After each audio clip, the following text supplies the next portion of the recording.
Gate খুলেন, গেটের চাবি। ভাই আমার মন্দিরে ভক্তবৃন্দ আসতে পারতেছে না। না না না, এটা খুলতে হবে, খুলতে হবে। আমার মন্দিরের ভক্তবৃন্দ আসতে পারতেছে না। না আমি বলতেছি ওরা যারা আছে কেন এই জায়গায় খুলুন। ও তাসবি কি জন্য যাবে? ও তাসবি কি জন্য? দাদা আমরা ইচ্ছা করে বন্ধ করতে পারি, আমরা বন্ধ করতে পারি।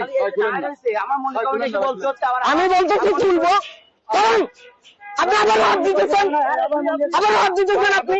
খুলে দেওয়া হয়েছে তো ভাই, এখানে তো মন্দিরে যাবে, আপনি মন্দিরে নিয়ে কেন বসছেন? বাইরে তুলেন না, আজকে অনুষ্ঠান আমাদের। আমি এটা কেন বুঝছি? আমি মন্দির কমিটি থেকে বলছি, আমি ও তো ছোট ভাই হিসাবে কিছু বলছি, ভাবছিলাম না যে এভাবে করা উচিত না। তাহলে এগুলো তো কে তাহলে বলেন, আমি তাহলে কল জানি মন্দির কি রে ভাই? আপনি আপনি বন্ধ করবেন বই মেলা করবেন মন্দিরে? এখানে এতগুলো ভক্তবৃন্দ বাইরে দাঁড়া করে রাখছেন আপনারা, আর এখানে বই মেলার কারণে আপনারা গেট বন্ধ করে রাখছেন। আপনি ভালো কি জন্য দিতেছেন? আপনার চাকরি নিয়ে আপনি বসে থাকা অথরিটি নিয়ে জানান, অথরিটি নিয়ে আপনি জানান যে পুরো গেট খুলেন।